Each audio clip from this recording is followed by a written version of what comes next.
आपत्ती काळात राष्ट्रीय आपत्ती प्रतिसाद दल यासारख्या यंत्रणांसोबत समन्वय कसा ठेवावा, अत्याधुनिक उपकरणांचा वापर कसा करावा आणि बचाव कार्य अधिक वेगानं कसं करावं याचं प्रत्यक्ष ज्ञान स्थानिक यंत्रणांना देण्यासाठी ठाणे जिल्हा प्रशासनाकडून विशेष मोहीम राबवण्यात येणार आहे।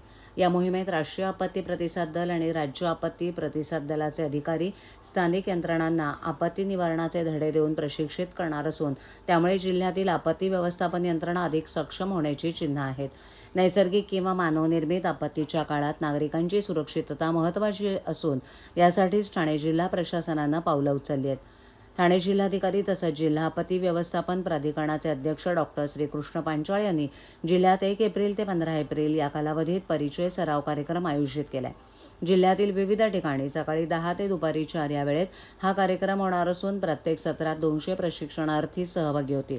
राष्ट्रीय आपत्ती प्रतिसाद दल आणि राज्य आपत्ती प्रतिसाद दल यांच्या संयुक्त विद्यमानं हा उपक्रम राबवला जाणार असून या उपक्रमामुळे जिल्ह्यातील आपत्ती व्यवस्थापन यंत्रणा अधिक सक्षम होण्याची चिन्ह आहेत।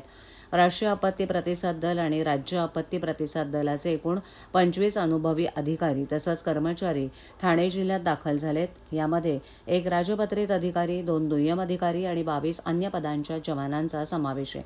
ही तुकडी जिल्ह्यातील विविध महानगरपालिका क्षेत्रात आणि ग्रामीण भागात जाऊन स्थानिक यंत्रणेला प्रशिक्षित करणार आहेत।